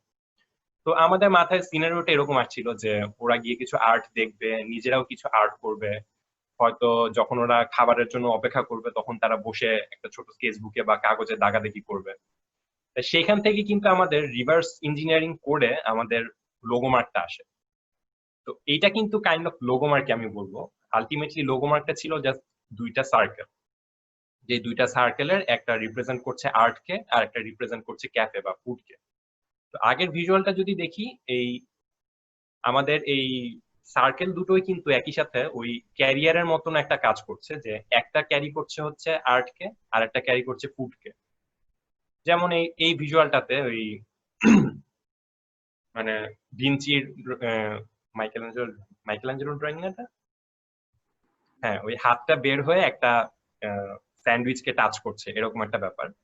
এরকম আমাদের একটা সিরিজই ছিল, যেমন এখানে দেখছি মোনালিসা হয়তো কফির স্মেল পেয়ে একটু হেসে উঠছে, বা হ্যাঁ, বা ওই আমরা ইয়েটাতে প্যাকেজিংটাতে দেখতে পাচ্ছি যে তুলি আর ছুরি একসাথে, কাঁটা চামচ একসাথে। তো এরকম একটা ব্র্যান্ডিং, এবং একই সাথে জিনিসটা খুবই আইকনিক। মানে আপনারা যদি কখনো যান, দেখবেন যে যারা সার্ভ করছে ওয়েটার, তাদের ওই টি শার্টের পিছনে কোথাও নাম টাম কিছু লেখা নেই, জাস্ট এই সার্কেল দুটো বসানো। তো একবার দেখলে আপনারা ওটা চিনে যেতে পারবেন যে হ্যাঁ, এটা আর্ট ক্যাফের ব্র্যান্ডিং। খুবই সিম্পল কিন্তু নতুন। কিন্তু যেটা মজা হচ্ছে সেটা হচ্ছে যেটা বলছিলাম যে ফাংশন ওরিয়েন্টেড ডিজাইন, যে জিনিসটা কি কাজে আসবে। তো সেটা ছিল হচ্ছে ওদেরকে, যারা আপনারা খাবার যখন অর্ডার করবেন, তো সামনে একটা ম্যাট রাখা থাকে, প্লেস ম্যাট। তো এই প্লেস ম্যাটের মধ্যে হচ্ছে আমরা এই সার্কেল দুটা দিয়ে দিয়েছি এবং মানুষজনকে ওখানে কলম পেন্সিল প্রোভাইড করা হয়। তো যতক্ষণ খাবার আসে ততক্ষণ তারা এই ক্যারিয়ারটার মধ্যে বিভিন্ন রকম আর্টওয়ার্ক করতে পারে, দাগাদাগি করতে পারে। তো ওই সময়টা তারা ছবি টবি এঁকে কাটিয়ে দেয় এবং ওদের ফেসবুক পেজ থেকে মাঝে মধ্যে ওই ভালো আর্টওয়ার্ক গুলা আবার ফিচার করা হয়। তো পুরো জিনিসটা একটা ইন্টারেক্টিভ ডিজাইনের মতন হয়েছে, যে যে ইউজার সে যেন এটাতে এনগেজড হতে পারে rather than just visually watch. এখানে আমরা কিছু আর্টওয়ার্ক দেখাচ্ছি যেটা মানুষজন করেছে। এটা ছিল হচ্ছে আমাদের সেই প্লেসমেন্টটার ডিজাইনটা, যে লোগোটা ইউজ করে কিভাবে একটা প্লেসমেন্ট করা যায়। এখানে টিকট্যাকটো খেলার ব্যাপার ছিল একটা, তারপরে এই ছোটবেলা আমরা খেলতাম গোল্লা ভরাট, এবং একটা অংশ হচ্ছে ওই ডুডলিংটা, এবং জিনিসটা আবার পারফোরেশন সহ, যে তারা চাইলে ছিঁড়ে নিয়ে যেতে পারে বা ছিঁড়ে জমা দিতে পারে, একজন আরেকজনকে শেয়ার করতে পারে। তা বেসিক্যালি কিন্তু এই এনগেজমেন্টটা চিন্তা করেই লোগোটা এসেছে, রাদার দেন লোগো থেকে এই এনগেজমেন্টটা। সো এটাকে আমরা বলছি হচ্ছে যে যে পারপাস বা যে ইউজেজ, ইউজেজ থেকে চিন্তা করলে আমাদের ভিজুয়াল কমিউনিকেশনটা হতে পারে। কমিউনিকেশনের কথা যখন আসলো, তো আমরা তো অনেকবার ধরেই বলছি যে ডিজাইন ইজ কমিউনিকেশন। তো ডিজাইন ইজ কমিউনিকেশন বলতে বোঝাচ্ছি যে যে কোনো ডিজাইনেরই মূল উদ্দেশ্য হতে হবে যে এটা কোনো একটা স্টোরি বা কোনো একটা মেসেজ কনভে করবে। সেই মেসেজটা ডিরেক্ট মেসেজ হতে পারে, যেমন ধরেন একটা সিনেমার পোস্টার, সেই সিনেমার পোস্টারে আমরা একদম ডিরেক্ট মেসেজ কি কি দিতে পারি, যে হ্যাঁ আমাদের এরা শ্রেষ্ঠাংশে আছে, এরা এরা অভিনয় করেছে, সিনেমাটা এটার উপর হয়েছে, এরকম। আবার সেটা না হয়ে ধরেন আপনারা কুব্রিকের মুভি বা এরকম মুভির পোস্টার গুলা দেখলেও কিন্তু মানে আপনারা একটা ফিলিংস পাবেন যে আচ্ছা এই মুভিটা এরকম হতে যাচ্ছে। হ্যাঁ, কাহিনী আমি জানি না, কিন্তু আমি এটা দেখে বুঝছি যে এটা রগরগা মারামারি অ্যাকশন রক্তারক্তি কিছু একটা হবে। তো সেই এসেন্সটা কমিউনিকেট করতে হবে। যেমন এখানে আমাদের দুটা কাজ আমরা পাশাপাশি দেখাচ্ছি, দুটাই কাইন্ড অফ কনসার্টের কমিউনিকেশন। তো আমি জানি না আপনাদের কাছেও মনে হচ্ছে নাকি, তবে আমরা বিশ্বাস করি যে বাম দিকের ভিজুয়ালটা দেখে মনে হচ্ছে যে এটা একটু রক কনসার্ট বা একটু তারুণ্য ভরপুর একটা উত্তেজনাপূর্ণ একটা কিছু একটা ইভেন্ট হতে যাচ্ছে। আর ডান দিকেরটা দেখে আমার কাছে মনে হচ্ছে মোর সেরেন, মোর চুপচাপ ঠান্ডা, হ্যাঁ মোর ক্লাসিক্যাল একটা ব্যাপার। তো বেসিক্যালি বাম দিকের ভিজুয়ালটা ছিল হচ্ছে জয় বাংলা কনসার্টের, রক কনসার্টের, আর ডান দিকের ভিজুয়ালটা ছিল হচ্ছে বেঙ্গল ক্লাসিক্যাল মিউজিক ফেস্টিভ্যাল। তো এটা আমরা দেখাচ্ছি যে মানে ও যে এসেন্সটা, এখানে কিন্তু কোথাও কিছু লেখা নেই, বা হ্যাঁ বাম দিকেটা লেখা আছে বা বলা নেই যে এটা রক কনসার্ট বা কিছু একটা, কিন্তু ওরা কিন্তু সেই তাদের ব্র্যান্ডের বা তাদের ইভেন্টের স্পিরিটটা কিন্তু তারা কমিউনিকেট করছে বা করার চেষ্টা করছে তাদের ভিউয়ার্সদের সাথে। তো জয় বাংলা কনসার্টের আমরা কিছু ভিজুয়াল দেখছি, যে শেখ মুজিবের যে ইয়েটা ছিল, স্লোগান গুলা বা বক্তৃতাটা, সেখান থেকে আসলে ভিজুয়াল গুলো এসেছিল, এবং সেটাকে আমরা ডিফর্ম করে ডিস্ট্রাক্ট করে একটা এনার্জি পুল আপ করার ট্রাই করেছি, যে রক কনসার্টের যে এনার্জিটা বা শেখ মুজিবের ইভেন বক্তৃতাটাও যে এনার্জিটা ছিল, সেই এনার্জিটা যেন এখানে প্রকাশ পায়। এখানে আরো কিছু ভিজুয়ালস। হ্যাঁ, আর পরের স্লাইডে আমরা আবার চলে আসছি যে ওইটার সাথে কন্ট্রাস্ট যেই ইভেন্টটা, সেটা হচ্ছে বেঙ্গল ক্লাসিক্যাল মিউজিক ফেস্টিভ্যাল। তো এইখানে এসে কিন্তু হঠাৎ করে জিনিসটা আরো ঠান্ডা চুপচাপ, হ্যাঁ মোর হোয়াইট স্পেস আছে চারপাশে, জিনিসটা সেন্ট্রিক, জিনিসটার মধ্যে একটা হারমোনি আছে, জিনিসটা মনে হচ্ছে টান দিলে একটা টুন করে সাউন্ড হবে, এরকম একটা ব্যাপার। এবং আপনারা কালার সিলেকশনের ব্যাপারটাও কিন্তু দেখতে পারেন, যে এই জিনিসটাও কিন্তু আসলে যেমন এটাতে অনেক ব্রাইট ভাইব্রেন্ট কালার, রাইট?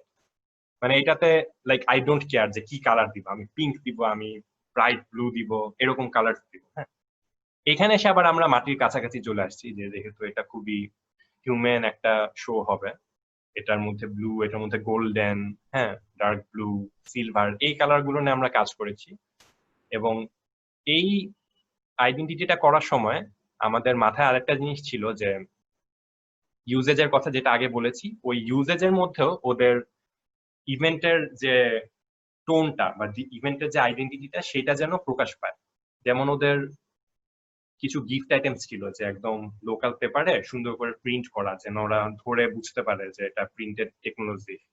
তারপর ওদের যে ইনভাইটেশন কার্ড গুলো ছিল ওগুলাও এরকম হালকা একটু রাফ পেপারে প্রিন্ট করা এবং ফয়েলে প্রিন্ট করা, যে লোগো গুলা বা ভিজুয়াল গুলো একটু চকচক করে আর জিনিসটা পুরোটুক ম্যাটের উপরে একটা হালকা চকচকা ভাব, যেন মানে আছে না একদম চুপচাপ জায়গায় বসে একটা গান শুনলে যেমন একটা ফিলিংস হয় আর কি, যে চারপাশে চুপচাপ, এর মধ্যে আমার কানে হয়তো একটা শরৎ বাজছে।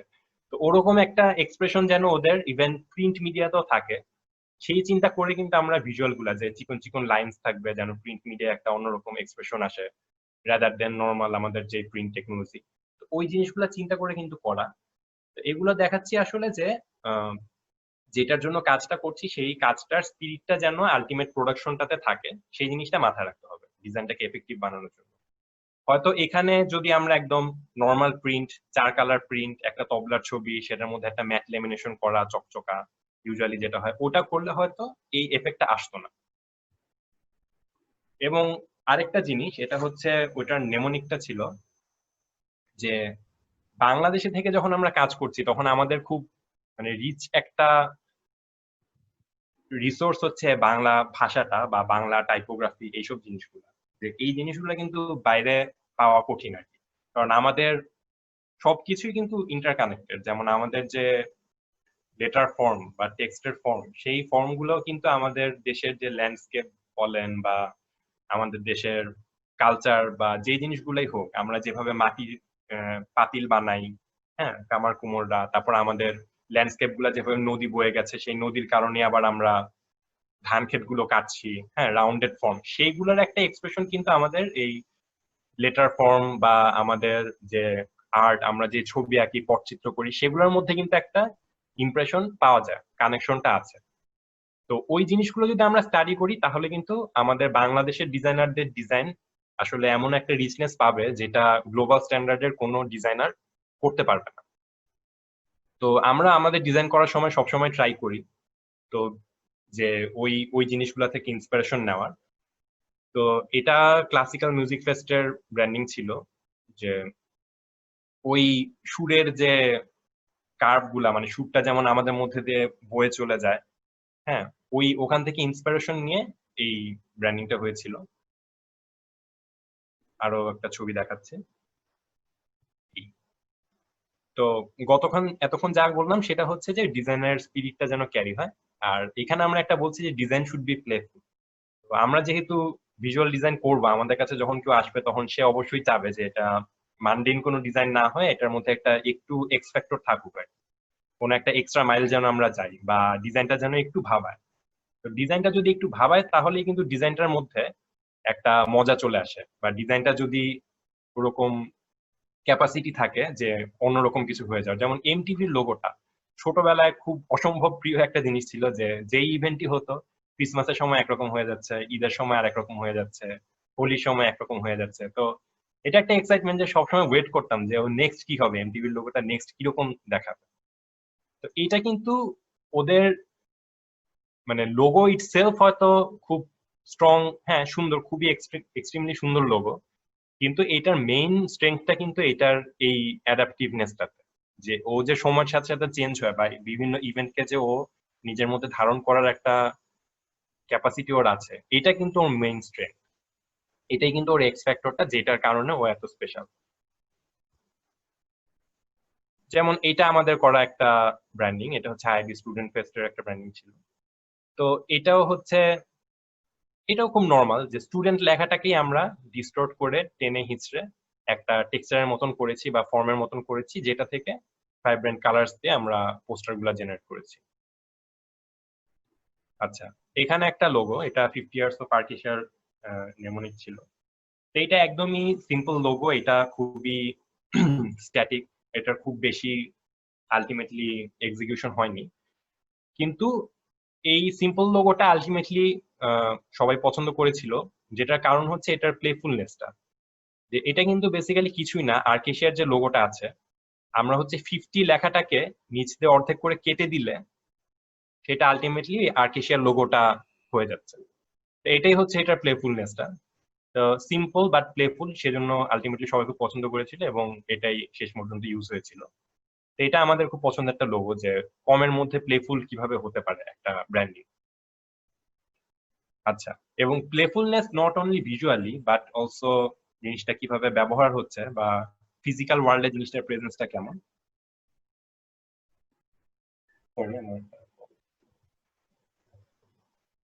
হ্যাঁ, তো এটা যেমন ওই আপনারা এতক্ষণ দেখেছিলেন একটু আগে যে ওয়েবগুলা, ওই ওয়েবগুলা অনেকটা মনে হচ্ছে ব্যাগটা থেকে বের হয়ে আসছে। তো যখন আলটিমেটলি ব্যাগটা আপনার হাতে ঝুলাবেন তখন ওই ওয়েবটা কমপ্লিট হয়, তার আগ পর্যন্ত কমপ্লিট হয় না, তার আগ পর্যন্ত মনে হবে ব্রোকেন। তো এটা হচ্ছে ওই আইডেন্টিটিটা কিভাবে অরিজিনাল রিয়েল লাইফে ফিজিক্যাল ওয়ার্ল্ডে এসে প্লেফুল হচ্ছে, সেটা একটা এক্সাম্পল। আচ্ছা, তারপর যদি একটা কথা আসি যে design should be bold. Bold বলতে কি বুঝাচ্ছি, যে আমরা তো অনেকগুলা অ্যাডাপটিভ ডিজাইন দেখেছি, অনেক ডাইনামিক ডিজাইন দেখেছি, কিন্তু কিছু ক্ষেত্রে ডিজাইনটা, যেমন নাবিদ এক সময় দেখাচ্ছিল যে নাইকির লোগোটা, নাইকির যে সুশটা, সেই সুশটা কিন্তু আসলে জাস্ট র্যান্ডমলি একটা সুশটা এরকম না। সুশটা কিন্তু তার অনেক কষ্ট করে ডিজাইন করেছে, অনেকবার ট্রাই করেছে যে সুশটা কেমন হওয়া উচিত, যাতে ওই জিনিসটা সবচেয়ে বেশি বোল্ড হয় এবং জিনিসটা মনে রাখার মতন হয়। তো এখানে আমরা আইআইবি বিল্ড এক্সপো একটা লোগো দেখাচ্ছি, এটাও খুব সিম্পল। এটা একটা গ্রিড থেকে কেটে বের করা, একটা ফর্ম মনে হচ্ছে বি, একটা ফর্ম মনে হচ্ছে ই, কিন্তু এইটার মেইন টার্গেটটা ছিল যে জিনিসটা যেন একদম মনে রাখার মতন হয় এবং যে কোনো সময় দেখলে যেন এটা বিল্ড এক্সপোর লোগো হিসাবেই উইথ টাইম যেন বিল্ড এক্সপোর লোগো হিসাবে একদম মানুষের মনে গেঁথে যায়। যেমন নাইকি বা অ্যাডিডাস, যেমন বিল্ড এক্সপো, নাইকি বা অ্যাডিডাস যেমন লেখাটা ছাড়াও বোঝা যায়, বিল্ড এক্সপোর লোগোটা আমরা চাচ্ছিলাম সেরকম আলটিমেটলি লেখাটা ছাড়া যেন বোঝা যেতে পারে। তো সেরকম ক্ষেত্রে আমাদের আসলে লোগোটা খুব বোল্ড হওয়া উচিত, যাতে ওইটা স্ট্যান্ড আউট করতে পারে। যেমন এখানে আমরা পোস্টার গুলা করেছিলাম বিল্ড এক্সপোর জন্য, যে একটা পোস্টারে কিন্তু আলটিমেটলি কিছুই নাই, খালি ওদের যে লোগো মার্কটা, সেই লোগো মার্কটা। এবং হয়তো এটা কয়েক বছর হওয়ার পরে, এই ইভেন্টটা হয়তো এই লোগো মার্কটাই মানুষের মনে গেঁথে যাবে, যে তখন যারা একটা টি শার্টের কর্নারে দেখবে তখন তারা চিনতে পারবে বিল্ড এক্সপো, বা যখন তারা একটা হ্যাটে দেখবে, ক্যাপে দেখবে, তখন এটা তারা বুঝতে পারবে যে এটা বিল্ড এক্সপোর, বিল্ড এক্সপোতে এসেছি বা এই লোকটা বিল্ড এক্সপোতে কাজ করছে।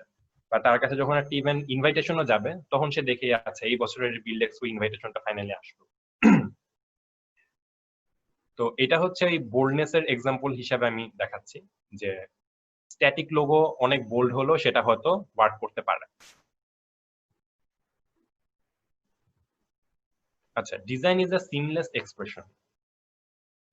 সিমলেস এক্সপ্রেশন বলতে বুঝাচ্ছি যে সব ব্র্যান্ডের আসলে চাহিদা একই রকম হবে না।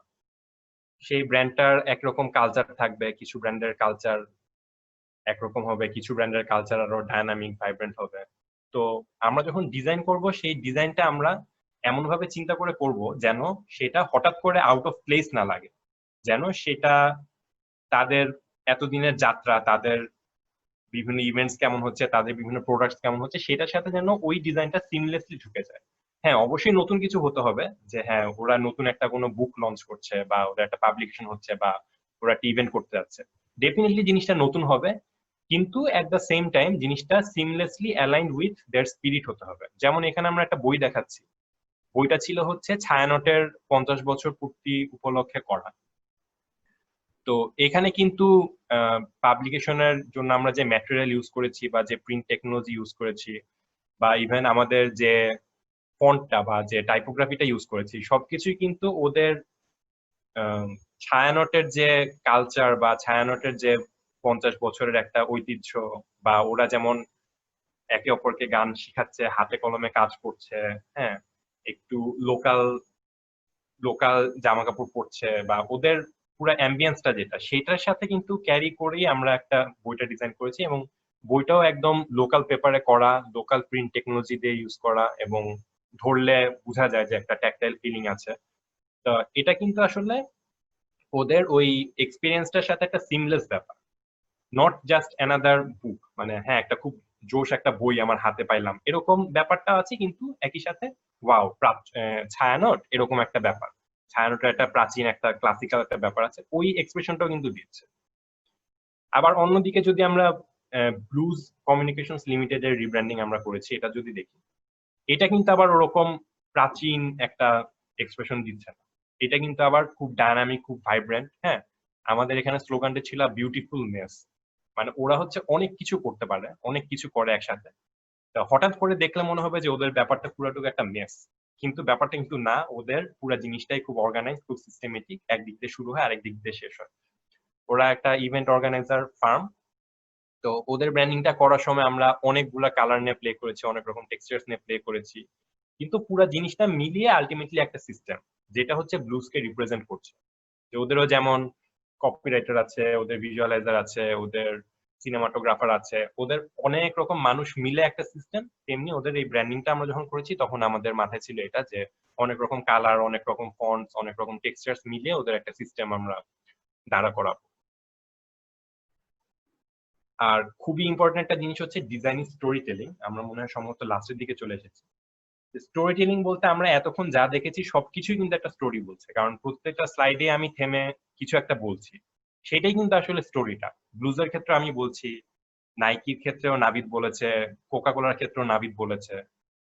সেটা কিন্তু না বললেও আমি যদি একটা স্লাইডই জাস্ট দিয়ে রাখতাম, সেই স্লাইডটা থেকেও কিন্তু আপনারা যদি 10 মিনিট তাকায় থাকতেন, আপনারাও কিন্তু আপনাদের মনের মধ্যে একটা স্টোরি বের করতে পারতেন। তো স্টোরি টেলিং এর ক্ষেত্রে আমরা খুব রিসেন্টলি একটা কাজ করেছি, ওইটা এখনো চলমান, ওইটা আমরা দেখাচ্ছি। তো এটা আমাদের সাথে যে কোলাবোরেশন করেছে সেও এখন আছে আমাদের সাথে, যদিও চুপচাপ আছেন, জানি না এখন অনলাইন আছে নাকি। আপনারা হয়তো আর্টের স্টাইল দেখে অনেকে চিনবেন, আমি আপাতত নাম মেনশন করছি না। এটা ছিল হচ্ছে মিঠাইওয়ালা, একটা মিষ্টির ব্র্যান্ড। মিষ্টির ব্র্যান্ডের জন্য আমাদের কাছে ব্র্যান্ডিং এর জন্য এসেছিল। ওরা শুরুতেই একটু তাড়াহুড়া করে ওদের লোগো মার্ক বলেন বা যাই বলেন ওগুলো করে ফেলেছিল। তারপর ওদের যখন আলটিমেটলি স্টোর গুলা হবে তখন ওদের অ্যাডাপ্টেশনের জন্য অ্যাডাপ্টেশন করতে গিয়ে ওরা দেখলো যে ওদের একটু সমস্যা হচ্ছে, কারণ ওদের কাছে আছে জাস্ট শুধুমাত্র একটা লোগো মার্ক, এছাড়া আর কিছু নাই। তো লোগো মার্কটা দিয়ে ওরা আসলে কি বলবে, বা শুধু লোগো মার্ক থাকলে যেটা হবে ওদের কমিউনিকেশন গুলা খালি লোগো মার্ক বেসড হয়ে যাবে। হ্যাঁ, সুন্দর কালার্স থাকবে, এক কোণায় লোগো মার্ক থাকবে, মিষ্টির ছবি থাকবে, দ্যাটস অল। কিন্তু ওদের কোনো স্টোরি নাই। স্টোরি অবশ্যই আছে, হ্যাঁ, বাংলাদেশের ভালো যারা মিষ্টি বানাতে পারে তারা মিষ্টি বানাচ্ছে, লোকাল ম্যাটেরিয়ালস দিয়ে বানাচ্ছে, হ্যাঁ, পুরোনো দিনের স্বাদ মনে পড়ে যাচ্ছে, এইসব স্টোরি আছে। কিন্তু সেখানে একটা সমস্যা ছিল যে এই স্টোরিগুলা আসলে আমরা অনেকবার বলা হয়ে গিয়েছে, যে হ্যাঁ পুরোনো দিনের স্বাদ, ছোটবেলার কথা মনে করে দিচ্ছে, এই স্টোরিগুলো অনেকবার বলা হয়ে গেছে। ইভেন এখন যে কারেন্ট মিষ্টির ব্র্যান্ডগুলো আছে তারা অনেকে এই স্টোরিটা বলছে। তো আমাদের কাছে তারা আসলো যে কিভাবে বলা যায়, মানে কি হতে পারে মিঠাই বলার স্টোরি। তখন আমরা যেটা করলাম যে আমরা রিয়েল লাইফের কোনো স্টোরি বাদ দিয়ে আমরা পুরোপুরি একটা মানে ম্যাজিক রিয়েলিজম, মানে ম্যাজিক একটা ইউনিভার্সের একটা স্টোরি বললাম, যে না মিঠাইওয়ালার যে মিষ্টি, সেই মিষ্টিটা ইনফ্যাক্ট এই পৃথিবীরই না। মিঠাইওয়ালার মিষ্টিটা একটা এরকম কার্টুন ক্যারেক্টার আছে, সে মিষ্টিটা বানিয়েছে।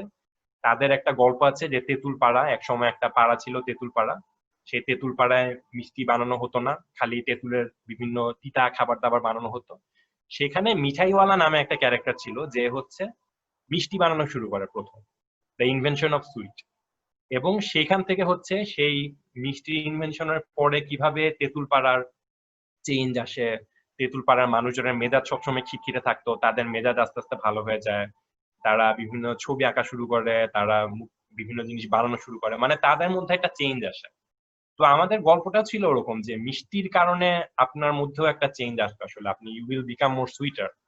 হ্যাঁ, তো ওখান থেকে আমরা তীর্থ ভাইয়ের সাথে কোলাবোরেশন করে মিঠাইওয়ালার স্টোরিটা বের করি, এবং ওখান থেকে কিন্তু আলটিমেটলি ওদের বিভিন্ন যে ভিজুয়ালস, বিভিন্ন ফেসবুকের ডিজিটাল যাচ্ছে, ওদের স্টোরের মধ্যে গেলেও দেখবেন ওদের এই ক্যারেক্টার গুলা, হ্যাঁ, মিঠাই পাড়া ওদের এখন জায়গাটার নাম, মিঠাই পাড়ার যে বিভিন্ন ক্যারেক্টার গুলা তাদের ছবি আছে যেন, হ্যাঁ, তাদের পোর্ট্রেট ছবি ওখানে লাগানো আছে, তারা মাঝে মধ্যে এখানে আসে। তারপর সুন এগুলার বিভিন্ন কালেক্টিবলস বের হবে, ওদের প্যাকেজিং এর মধ্যে এদের স্টোরি গুলা যায়, ওদের ফেসবুকে যায়, ইভেন ওদের বিভিন্ন যে প্রমোশনাল ক্যাম্পেইন গুলা তো যেমন ধরেন এটা ছিল করোনার সময় একটা ক্যাম্পেইন আর কি, যে সোশ্যাল ডিস্টেন্স মেনটেন করার জন্য। এখানেও কিন্তু আমরা ওই মিঠাইওয়ালার স্টোরির যে ক্যারেক্টার গুলা, দুইটা ক্যারেক্টারকে দিয়ে আমরা এখানে বক্তব্যটা দিচ্ছি।